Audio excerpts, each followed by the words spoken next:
So, ladies and gentlemen, welcome to the Hungary Conference. My name is Tünde Lendvai from Hungary. I'm a student at the University of National Public Service in Hungary, and I'm in my first year of my master's degrees. I'm learning right now international security politics. So, let's jump straight to it. According to China, what we are talking about in every milestone of the history, a new technology emerged, our society transformed as well. Now it is e-governments in now People's Republic of China. It's a brand new technology called social credit system. It's infamous in the Western media.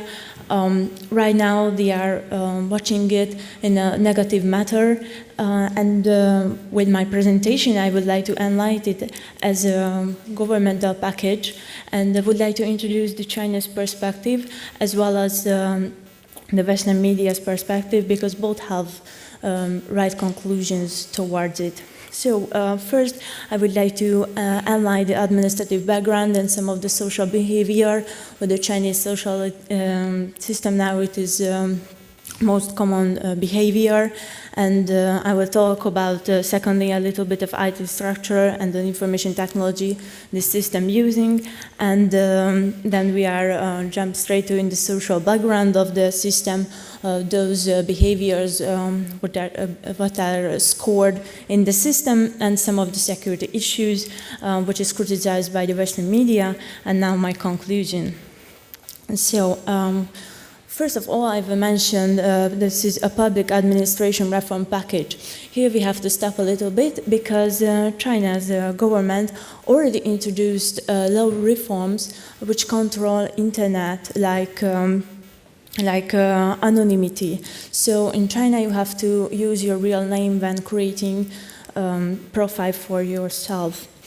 Back to 2014, when the social credit systems implementation plan was introduced, and up to 2020, they will implement it nationwide integrated system. Right now, there are two different systems we are working. There are main companies which has their own credit scores, and there are administrative social credit system, so there are a few different systems right now operating, and by 2020 they will come together in a national-wide system with joint punishment system and joint rewards as well. So these are the four main areas Chinese government would like to reform its society with the help of social credit system. First of all, it is a construction and sincerity and government affairs, commercial sincerity, social sincerity, and judicial credibility.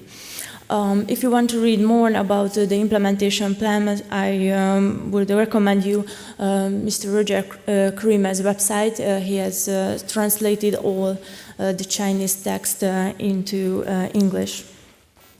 So right now the National Development and Reform Committee is making a centralized data-driven infrastructure. They are implying AI cameras, which has a facial recognition program itself, which we see in the top picture. And right now, both companies and citizens are scored by the government. And in the 2015, national credit sharing platform is being established, where we can search for both companies. And citizens is only available for governmental bodies. So the most prevalent aspect is a data-driven society in China, and they are building data aggregation from construction data, because Chinese people are mostly paying by QR codes. It is really common that they use their faces to pay, because we know that Facebook has also introduced that new program for the facial recognition to log in your profile. So they are also using it with paying, and even in, for example, going to metro lines. So these are the main companies. There are 8 or maybe 9 of them. They are cooperating with the government, but I highlighted the 3 main companies, which has a code name by BAT. First is Baidu at the top. It's a Google-like structure. They have searching portal, forum, maps, news, advertising platform, and other services like cloud computing, web analytics, virus defender, and also has an encyclopedia. Then we are talking about WeChat, which is one of the applications of the famous Tencent. It is a chatting app, but also has support for voice record, photos, and video as well. And the last one is Alibaba Group, which is like Amazon, we know. And they have Sesame Credit, which has its own credit score. This is one of the famous Sesame Credit score. And they are making this own social Sesame Credit score by their banking and financial services data for its citizens. Here looks like the Sesame Credit score. You could collect maximum 750 points, and it collects in different groups your data and with scoring like from A to D. And this way you can operate and make self-control to get better scores. What is very interesting that Sesame Credit is also integrated with the application Baihe. It's a dating application. And when you are searching for a partner, you also see that how is their banking habits, because they analyze this score into this dating application. So I think, and this is my personal opinion, this is where social credit affects most their lives, because it can affect your partner options. This was made by me. I was collecting 4 different steps to establish social credit system. First is monitoring. Here comes in phase the CCTV cameras, which has AI and facial recognition in it. While monitoring, the Chinese government also has financial data and consumption, which is monitoring, and they are using real names, so every citizen has its own data package. As well as they are collecting biometric information, as I previously mentioned, this facial recognition information, but also when entering China, both of your thumb fingers has fingerprints. So they are also collecting it, and they integrate it in ID cards, which now has a reform with the identification number. And with all the data, like healthcare and bank loans, are integrated in one pack, and they are protected this data to now generating databases and making profiles for every citizen and even every company. Now these data are shared in provincial level, and the provincial levels with made cities and beta version cities of this system are making their own scoring points, their own scoring aspect, which reflects the need of this closed society of every province. And now they integrated the private sector's credit information. Now, we are talking about basically a big data. Now they are using big data analytics to analyze the different data and try to collect it.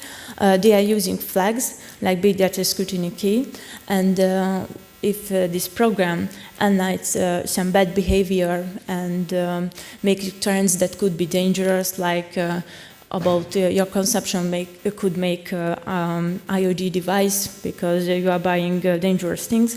They are flagging it and making an announcement, for example, the police, or they can flag you in the blacklist and also in the red list. So the red list is a good list. Here comes the citizens who are a model. Also the red list are publicized because they are scoring as a model, and there are some of the rewards. And for example, such activity as donating blood, volunteering for social work, others is for the implementation plans baggage, like giving social trust. it's giving back lost device to its owner or donating money. Also, China's big problem with the ecosystem conscious behavior. So eco-conscious life is one of the main reason why anyone can get plus scores, like green companies. If you are new green technology for your companies, you will get faster loans. And here comes also the commercial services. I see that more than 50 points they are scoring your repayment history. And if you are behaving good, for example, in Shanghai, it's called the Honest Shanghai program. You have free access to the Shanghai National Library, and you can quick deposit when you're renting, and also you have access to luxury hotels. And one is the best, you can use VIP checking in Beijing airport, and have to wait less for gaining visa like Canada or even Schengen. So if you want to go to EU, you better collect your points. And the blacklist. Blacklist is the bad one. They are also operating with public shaming, as we see in the picture. This person is jaywalking, and in China, if you are jaywalking, these tables are publicize your name, how many times you did that jaywalking, and what did you do. It's like an announcement. We can think about that if we are losing control over themselves. It's for our own security and own sake to make a notice what we are doing, because that will be huge catastrophe if you don't take care of yourself. So traffic vandalization, and for example in Beijing, if you are smoking on trains, which is also forbidden, you can get your score reduced. For example, in Jiangsu, somebody didn't see their parents, didn't make a health card, which is called in the last topic, is household virtue. So if you didn't take care of your elderly, your children, you also get minus points.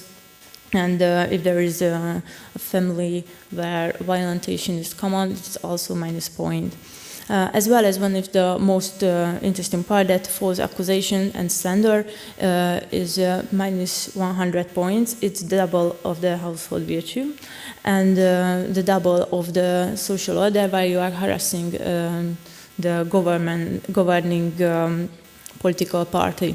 So why is this so important?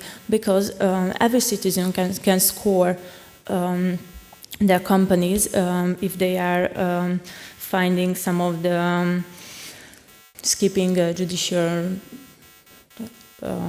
decidements or something else. They can make an announcement with the note that if they are false accusations, they will get minus points. So it's also building public trust towards the companies and the citizens.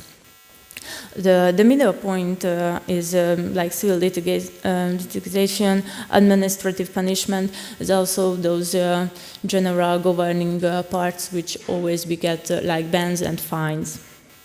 Also, when analyzing consumptions, you can also get your points reduced if you are buying too much alcohol or video games, because they get addiction. So this is also a protection from the raising. Also, what I found interesting with quitting from a workplace without announcement is also reducing points. And now let's talk about efficiency issues. So we know that Chinese society is altogether 1.4 billion person, but around there are just 800 million internet users. So the whole infrastructure didn't cover the whole society. Also, they could use VPN servers, but it is forbidden by the laws of the government, so we didn't recommend it.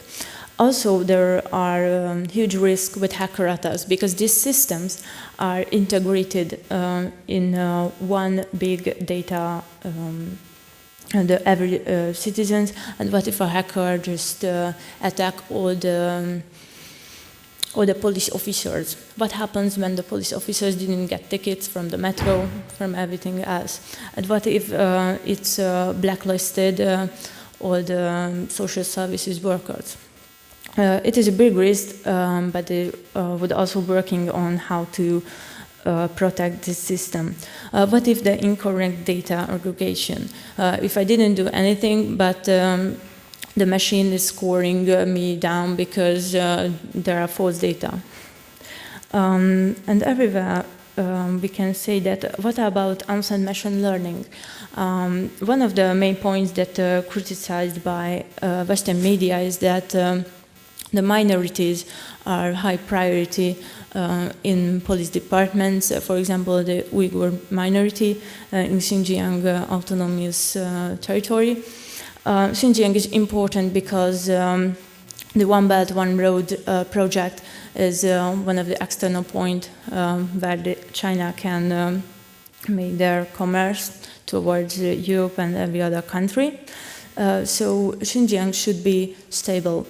And that's why Western media find out that these unsound machine learning are too strict towards these minorities.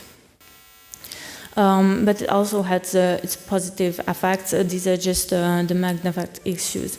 Let me show you a little video about the Chinese police using this system. The video is about Guyang. It's a city of 10 million people. We would see that the BBC's reporter who gave one single photo of himself to the Chinese police. He then closed the door, walked out, and let's see how much time does it take to get him by his photos by the CCTV cameras, AI, and face recognition programs. Altogether, it was 7 minutes to get him. So that's why Chinese police could have be the most efficient police department in the world with this data. In the picture, we see an AI glass, which the glasses has facial recognition, and the lady could see in this mobile phone their data about if somebody sees unusual behavior, you can check this with that sunglasses. I heard that they already caught drug dealers with this. So now we skip about how society reacted. This analytics is made by Jenny Jakoska. She's a professor on Chinese politics. And she found out that, for example, the middle age and older aged person were more positive on the data. And what is also interesting that if these Chinese people has no confidence at all in the government, are providing this system as good. Why is it? Because maybe this system, because it is public, I see why I get bad score, why I get good score. I know what is it, and how could I farm my points. It could be better. It could make all the commerce whiter, all the market whiter. So, as well as the Chinese using this system to build a more sincere society. How is it makes in political way? I call it a moral governance, which is about the reward and punishment system. So if Chinese government comes to my heart, okay, it sounds good, but okay, so this political system and its morals are those what I can use in my personal life. I get more rewards, I get my company work, and with this we can build a sincere society and good working society, as well as they are manipulating and conditioning society with the personal behavior, with the morals, and also the market supply and consumption habits, because if I get better points when I buy national products, I will do that because it is good for me. So this is the most interesting part of this system, and this is where it got all the society. And when we are talking about this enormous data they are collect, it also can use to developing technology like AI, big data analytics, and soon China with this system implementing could be a global leader in commerce and IT technology providing. So China would get a lot. So we can see that when I was choosing this Tiananmen picture because when Chinese people were wanting more political rights, the government was decreasing their actions, and nothing happened. But in exchange, they get economic income and their social options are increased. So this is like a status quo. So if we get our social level increased, we won't have political power. And if we are governing by morals, it is all the same. So in conclusion, all this relies in accessibility. If you are cooperating with the government, you will get everything what you want. But also it could be used to reduce those voices who are criticizing. There's huge difference between criticizing and building down the society. It also contains the opportunity for self-correction, so it also depends on the behavior of the person who are using this system. It's a new type of e-governance, and more efficient and executive body also have real-time implementation with the AI and face recognition system. So yet it could be dual-use technology. Also, which is in question, and I would like to talk about, we don't know how they integrate social media. What about children? From which age I can use this system? And when I not use, I will be scored by my parents' score. So it also has a lot of questions still inside, but I cross my fingers for the Chinese government, the Chinese people to implement it right and use it right, because they can win a lot with it. So thank you for your attention, and if you have questions, please write me via email, and I would like to ask your questions if there is any. Thank you for your attention again.